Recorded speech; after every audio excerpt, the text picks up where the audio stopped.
सो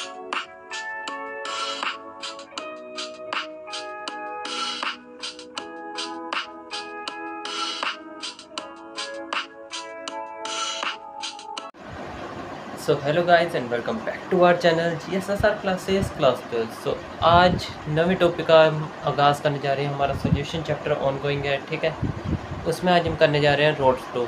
तो इसके बारे में बहुत ज़्यादा ये वास्ट एक टॉपिक माना जाता है, आपको फर्दर क्लासेस में भी पता चलेगा। बट जो हमें 12th क्लास में जो हमें मदद करेगा वो आज हम पढ़ने जा रहे हैं, जो हमें आपको नीट जेई और क्लास 12th के लिए भी मदद करेगा। सो मेक श्योर कि आपने चैनल को सब्सक्राइब कर लिया हो, और वीडियो अगर पसंद आएगी लास्ट तक तो लाइक करना और कमेंट करके जाना, ठीक है।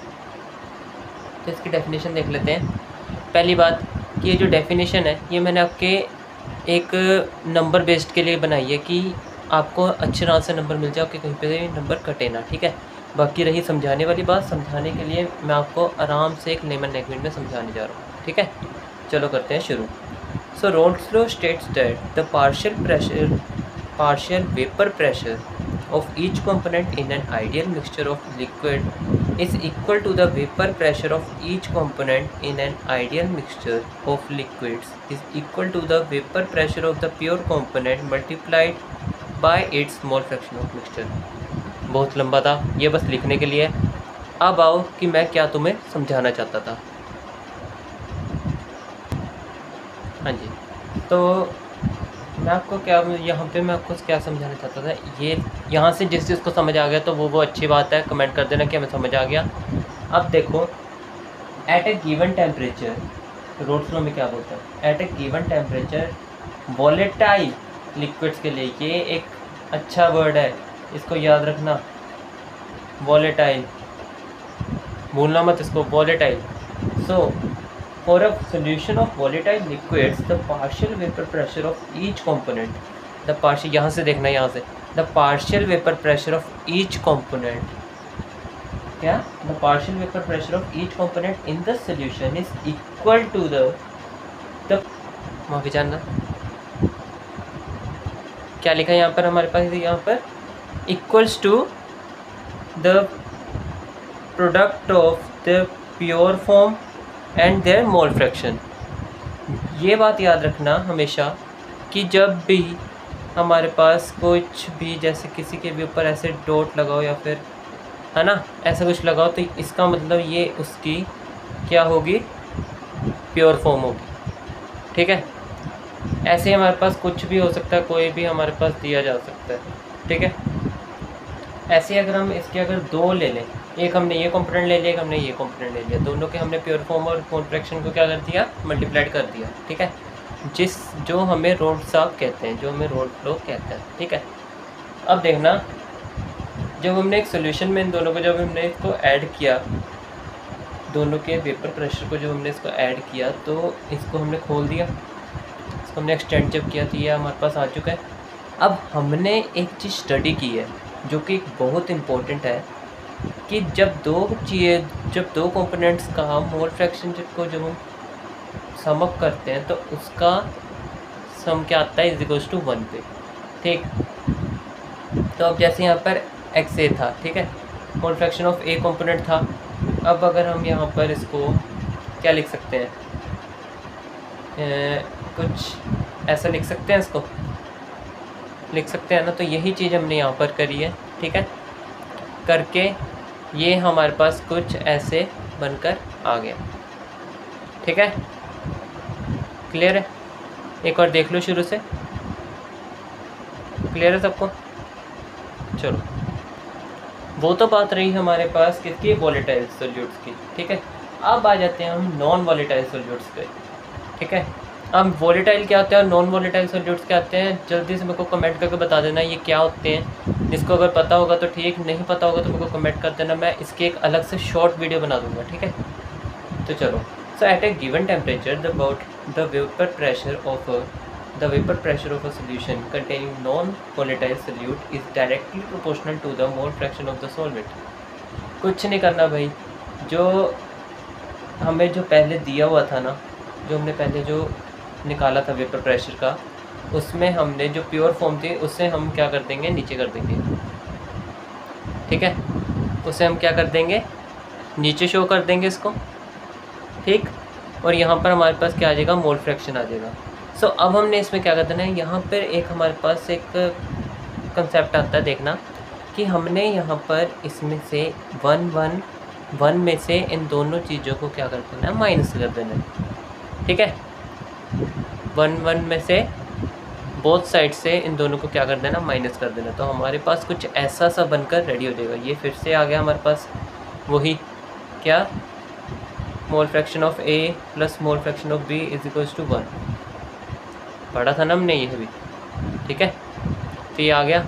बस ये याद रखना कि जब भी प्योर फॉर्म होगी वो हमारे पास सॉल्वेंट की होगी, माइनस करेंगे हम उसमें vapour pressure of solution divided by pure form of और प्योर कंपोनेंट ऑफ सॉल्वेंट, ठीक। और यहाँ पर हमारे पास हमें पता है कि हम बी किसके लिए डिनोट करते हैं, सोल्यूट के लिए डिनोट करते हैं, राइट। तो मोल फ्रैक्शन ऑफ सोल्यूट, ठीक है।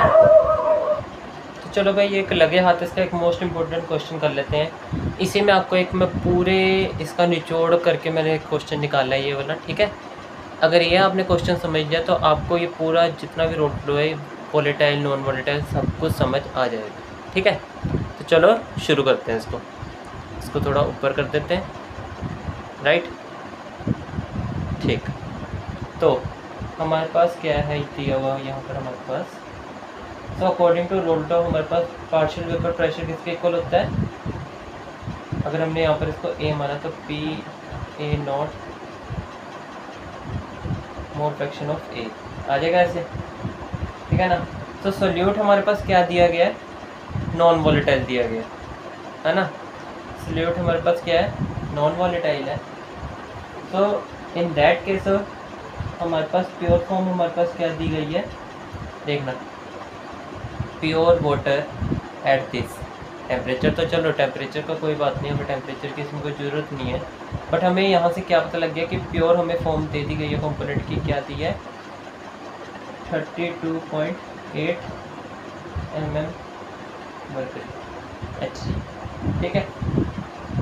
अब हमें यहाँ से क्या निकालना है, मोल्स निकालना है। मोल्स ऑफ वाटर भाई हमें क्यों निकालने पड़ रहा है, कोई बताएगा। मोल्स ऑफ वाटर हमें ये इसलिए बोले गए हैं क्योंकि हमारे पास यहाँ पर मोल्स नहीं दिए गए हैं, और हमें पता है कि हमें मोलैरिटी निकालने के लिए, कुछ भी निकालने के लिए हमें मोल्स की ज़रूरत पड़ती ही पड़ती है। तो मोल्स का फॉर्मूला क्या होता है भाई, मोल्स का फॉर्मूला क्या होता है, molar mass, weight of mass upon में मोलर मास, राइट। तो यहाँ पर हमें वेट ऑफ मास हमें दे दिया गया था 90 ग्राम, ठीक है ना। अपॉन में मोलर मास क्या होता है वाटर का, 18, राइट। तो हमने जब इसको कट किया तो हमारे पास क्या आ गया, लमसम 5 आ गया, ठीक। ये आ गया वाटर के मॉलिक्यूल्स और मोल्स ऑफ वाटर, ठीक। अब ऐसे ही हमने मोल्स ऑफ किसके निकालने हैं, ग्लूकोज से तो भैया हमें दिया गया C6H12NO6 दिया गया है ना। तो हमने इसको जब हमने सोल्व किया तो हमारे पास इसका क्या दिया गया है, 10 ग्राम डिजोल्विंग दिया है ना, हमें क्वेश्चन पढ़ा था, dissolving 10 gram of glucose in 90 gram of water, ठीक है। अब इसका मोलर मास खुद कैलकुलेट कर लेना, ठीक है। कैलकुलेट करके कमेंट बॉक्स में ज़रूर लिख देना। ये बता देता हूँ कि कार्बन का होता है 12, हाइड्रोजन का 1 और ऑक्सीजन का होता है 16, ठीक है। खुद करके अब मेरे को कमेंट कर देना। तो 180 हो गया, तो इसका क्या निकला हमारे पास, 0.0556, ठीक है। चलो, तो अब हमें यहाँ पर हम आराम से क्या निकाल सकते हैं, इसका मोल फ्रैक्शन ऑफ वाटर, ठीक है। तो x से अगर हमने इसको माना तो 5.0, क्योंकि हमें इसका लेना है ना पहले, ठीक है ना। और नीचे आ जाएगा हमारे पास टोटल में 5.0, और ये क्या था हमारे पास नीचे 0.056, यही था, 0.556 था, ठीक है। तो जब हमने इसको कैलकुलेट किया तो हमारे पास क्या आ गया, 0.989, ये हमारे पास मोल फ्रैक्शन ऑफ वाटर आया, ठीक है।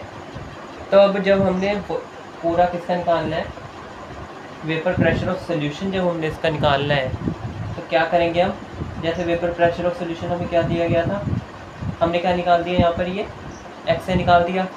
हमें ये चीज़ पहले से गिवन थी, हमें पूछा ये गया था, तो बस फिर भाई इसमें सिंपल से इसको हमें फॉर्मूले में पुट करना है और करना क्या है, ठीक है ना।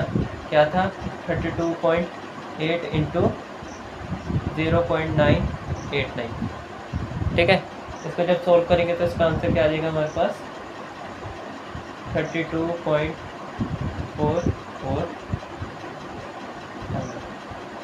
ये हमारे पास कुछ भाई यहाँ का आंसर था। थोड़ा सा इसको समझने वाली बात थी, जो समझ जाएगा वो आंसर निकाल देगा, ठीक है। चलो एक बार रिकैप कर देते हैं इसका।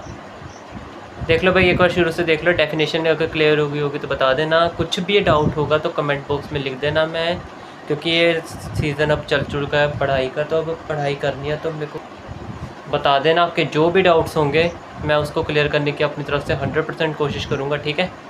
बाकी कमेंट बॉक्स आपके लिए 24/7 खुला हुआ है, ठीक है। तो मिलते हैं इसकी नेक्स्ट वीडियो में किसी नेक्स्ट टॉपिक के साथ, इंपॉर्टेंट टॉपिक्स होंगे अब, ठीक है ना। तो तब तक के लिए गुड बाय, गुड नाइट।